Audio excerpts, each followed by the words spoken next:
Good evening and welcome to Freedom is a Constant Struggle with your host Kiilu Nyasha, and engineering is Stephen Leader. This evening we're going to focus on the death penalty and the cases of Kevin Cooper and Mumia Abu-Jamal. We had hoped to have Daryl Myers of the campaign to end the death penalty with us tonight, but he is ill. And Daryl, if you're watching, we wish you a speedy recovery. But with us tonight is Crystal Bybee of the Campaign to End the Death Penalty and the Kevin Cooper Defense Committee. And I have to say that I wrote to Kevin, whom I met many years ago. I went to visit him. He's a great guy. And I wrote to him to ask him who he would like to represent him, and he chose Crystal. So I don't think you need any more credibility than that. Welcome to Freedom, Crystal. Thank you for having me. I'm honored that he chose me to come and talk about his case and the other issues. Right. And before we get into Kevin's case, I want to ask our board op, Stephen, to go to a commentary by Mumia Abu-Jamal, and you can find his commentaries on prisonradio.org, www.prisonradio.org. And the good occupation? Can there be a good occupation? What does this mean? Good for whom? The occupier or the occupied?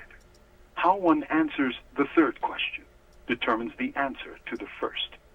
For the occupier, a good occupation is that which engenders the least resistance. For the occupied, there can be no good occupation, for this inevitably excites nationalism against the foreign invaders, no matter who they may be. Americans used to know this when they were occupied by the British. Indeed, that anger led to the Third Amendment to the U.S. Constitution, which forbids the quartering of troops in people's homes. And the Brits were white, mostly, English-speaking, Christian, and in many cases cousins to Americans. Imagine that. Apply that historical analogy to Iraq and Afghanistan, and the anti-occupation movements in those countries seems more reasonable. There can be no occupation that is good for both sides, for both sides have differing interests. That's why the Afghanistan occupation, in support of a corrupt puppet regime in Kabul, is a process doomed to failure. It can't help but excite nationalist resistance to foreign invasion. If history has taught us anything, it is that imperial occupations make more enemies than friends, and often leads to the economic, political, and military exhaustion of empire. From death row, this is Mumia Abu-Jamal. And again, that was a commentary, The Good Occupation, dated October 25th, 2009. So it's very recent, obviously. And so, Crystal, talk a little bit about Mumia's case first. I'm sure you're familiar with the fact that Mumia has been on death row for almost 28 years now.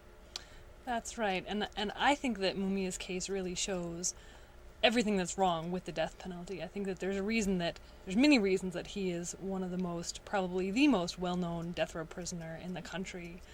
Mumia is an innocent man on death row, and he has been serving all of this time despite the fact that more and more evidence has come out about his innocence.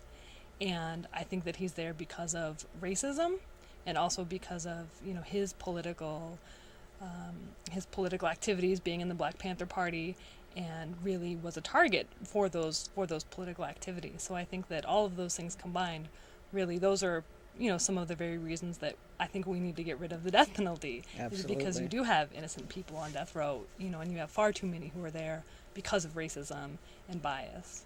In fact, they just killed an innocent man, Reginald Blanton, in Texas. From all reports, it appears that he was an innocent man. That's right. And I think that, we need to do a lot more about what's happening in Texas. Even if we don't live there, I think that this whole country needs to be, they have a campaign now called shouting from the rooftops about these cases of innocence. And you had another man recently who was just found to be executed and innocent in Texas. So that's a very real problem, and some people say that there haven't been innocent people executed, but now we can point to these gentlemen and say, yes, there have been, and that's too grave a mistake to ever risk. Oh, yeah, and don't forget Chicago, Illinois, when the governor just ordered a moratorium on the death penalty and abolished it altogether in Illinois because there were so many folks found innocent who were on death row and due to DNA advances were exonerated. Right, and I think that many of them, were found to be innocent, not, within the normal procedures of the court, but it was because people got involved in cases, and students and journalists started looking into these cases and finding the innocent cases, and I think that that's something that should give us inspiration, and something that certainly people around the world have been doing with Mumia's case, trying to expose these issues, which don't oftentimes make their way into the courts. The courts don't want to hear them, but they're very real, and there's, mounting evidence of his innocence all the time that's ignored by the courts. Oh, absolutely. And Mumia is under threat of death, of imminent death at this point, because his hearings, all of his appeals have been pretty much exhausted, and his case is not very likely to be heard by the Supreme Court. We're hoping it will be heard, and there's where you come in, viewers. We really need to put a lot of pressure. There's going to be a rally in Washington, D.C. in front of the Department of Injustice, November 12th of this year, November 12th. And anyone who can get there, please go. And if you can't, send letters and petitions to Attorney General Eric Holder. The NAACP is behind this movement to investigate this case as a civil rights case, because the blatant racism throughout the case, for example, the judge himself was known to have said, quote, "I'm going to help them fry the nigger," unquote. Okay, so it seems to me that that would be an instant reason for exoneration, for overturning this conviction. But we have the Bill Clinton, what we call the Mumia law, the Anti-Terrorist Effective Death Penalty Act. It's a mouthful. Act. Right. Talk about